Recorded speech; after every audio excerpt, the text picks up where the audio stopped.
क्या आप भी प्रॉपर्टी में निवेश करना चाहते हैं, लेकिन हर बार ये सोचकर रुक जाते हैं कि किस शहर में पैसा लगाना सबसे ज्यादा सही होगा? दोस्तों, ये सवाल हर उस इंसान के दिमाग में आता है जो अपने पैसों को बढ़ाना चाहता है। लेकिन अब जवाब हमारे पास है।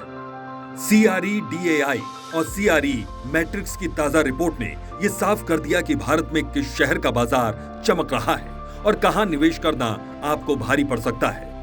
दिल्ली NCR का लग्जरी मार्केट बना सोने का अंडा देने वाली मुर्गी। चेन्नई निकला छुपा रुस्तम। हैदराबाद और पुणे फिलहाल बन गए हैं रिस्की दांव। तो चलिए आपको डेटा और एनालिसिस के जरिए बताते हैं आपका अगला निवेश किस शहर में होना चाहिए। दोस्तों, सबसे पहले समझते हैं रिपोर्ट्स हैं क्या। CREDAI जो देश की सबसे बड़ी रियल एस्टेट संस्था है और CRE मैट्रिक्स जो डेटा एनालिस्ट में एक्सपर्ट है, इन दोनों ने मिलकर इंडियन हाउसिंग रिपोर्ट 2025 पहली छिमाही निकाली है। यह रिपोर्ट बताती है कि भारत के बड़े शहरों में प्रॉपर्टी मार्केट किस दिशा में जा रहा है, जहां कीमतें आसमान छू रही हैं और कहां निवेशकों को सतर्क रहने की जरूरत है। अब एक एक शहर को खोलकर समझते हैं। दोस्तों, बात करते हैं दिल्ली NCR की। रिपोर्ट्स बताती हैं यहां घरों की कुल बिक्री का मूल्य सिर्फ एक साल में 21% बढ़ गया है। सोचिए, अगर आपने पिछले साल 3 करोड़ का फ्लैट खरीदा होता तो आज उसकी वैल्यू 4 करोड़ के आसपास होती, यानी बैठ का प्रॉफिट गिनने वाली स्थिति। दिल्ली NCR में बिकने वाले घरों का 73% हिस्सा आता है लग्जरी सेगमेंट से, यानी 3 करोड़ से ज्यादा के घर, और औसत कीमत सिर्फ एक साल में 32% बढ़कर 3 करोड़ 66 लाख पहुंच गई है। कारण साफ है, Noida airport, Yamuna expressway, metro expansion, ये सारे प्रोजेक्ट दिल्ली NCR को बना रहे हैं लग्जरी निवेशकों का पहला ठिकाना। तो NCR आपके लिए निवेशकों के लिए ग्रीन सिग्नल है। अगर आपके पास 3 से 4 करोड़ रुपए हों तो क्या आप दिल्ली NCR में लग्जरी अपार्टमेंट खरीदना चाहेंगे? वहीं दिल्ली NCR में आप 70 से लेकर 1 करोड़ में भी अपार्टमेंट खरीद सकते हैं। यहाँ अफोर्डेबल और लग्जरी दोनों सेगमेंट है जो इस इलाके को निवेशकों के लिए बेहतरीन ऑप्शन बना रहा है। सोचिए और कमेंट करके बताइए। अब चलते हैं दक्षिण भारत की तरफ। हैदराबाद, यहाँ कहानी थोड़ी उलट है। रिपोर्ट्स कहती हैं यहाँ घरों की बिक्री 11% तक घट गई, लेकिन नए प्रोजेक्ट्स की लॉन्चिंग दोगुनी हो गई।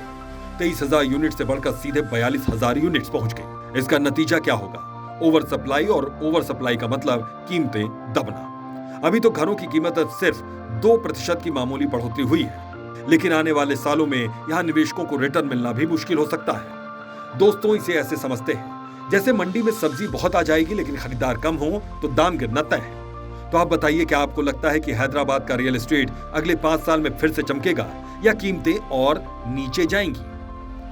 अब बारी है असली सरप्राइज पैकेज यानी कि चेन्नई की बात। ये शहर निकला छुपा हुआ रुस्तम। सिर्फ एक साल में यहाँ घरों की बिक्री का मूल्य 23% तक बढ़ा है। औसत कीमत में भी 12% का उछाल आया। चेन्नई धीरे धीरे कॉर्पोरेट हब बन रहा है।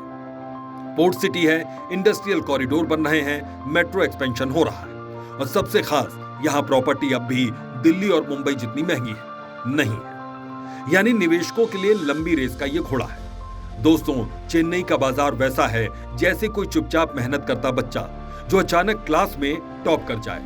आज थोड़ा सस्ता है, लेकिन कल ये गोल्ड माइन साबित हो सकता है। और अब पुणे, ये शहर फिलहाल सुस्ती से जूझ रहा है। यहाँ बिक्री मूल्य 8.5% घटा है। घर बिकने की संख्या 14% कम हुई। डेवलपर्स भी नए प्रोजेक्ट्स कम लॉन्च कर रहे हैं। इसका कारण है IT सेक्टर में सुस्ती, लोगों की डिमांड घटी और EMI का बोझ बढ़ा। यानी यहाँ फिलहाल निवेश करना मतलब लंबा इंतजार करना। कभी ये मार्केट टॉप परफॉर्मर था, लेकिन आज सुस्त पड़ गया है। तो दोस्तों, अब देखते हैं clear picture. Chennai 23% growth, Delhi NCR में 21% growth luxury hot spot, Hyderabad सिर्फ 2% बढ़ा लेकिन ओवर सप्लाई, पुणे 8.5% गिरावट, मांग घट रही है। यानी आपके लिए सबसे अच्छे ऑप्शन है चेन्नई और दिल्ली NCR। बाकी शहरों में फिलहाल रिस्क ज्यादा है। दोस्तों, बात करते हैं आने वाले 5 सालों की। कौन सा शहर बनेगा निवेश का किंग? शॉर्ट टर्म में यानी अगले 2 से 3 साल में Delhi NCR luxury market boom पर है और रिटर्न्स पक्के दिख रहे हैं। लॉन्ग टर्म यानी कि 5 से 7 साल में चेन्नई, क्योंकि यहाँ ग्रोथ की स्पीड बाकी सबको पछाड़ सकती है। तो दोस्तों, अब आपको मिल गई क्लियर तस्वीर। भारत का कौन सा शहर है सोने की मुर्गी और कौन है रिस्की दांव। याद रखिए, प्रॉपर्टी में निवेश सिर्फ सपनों पर नहीं, डेटा पर होना चाहिए और यही डेटा हमने आपके लिए आसान भाषा में तोड़कर रखा। अगर ये वीडियो आपके लिए मददगार साबित हुई तो इसे अपने दोस्तों और परिवार के साथ जरूर शेयर करें। और हाँ, प्रॉपर्टी चालीसा को सब्सक्राइब करना मत भूलिएगा, क्योंकि यहाँ हम आपको दिखाते हैं सपनों का असली एड्रेस। निवेश से जुड़ी अन्य जानकारियों के लिए आप स्क्रीन पर दिए गए नंबर पर फोन कीजिए। मिलते हैं अगले वीडियो में।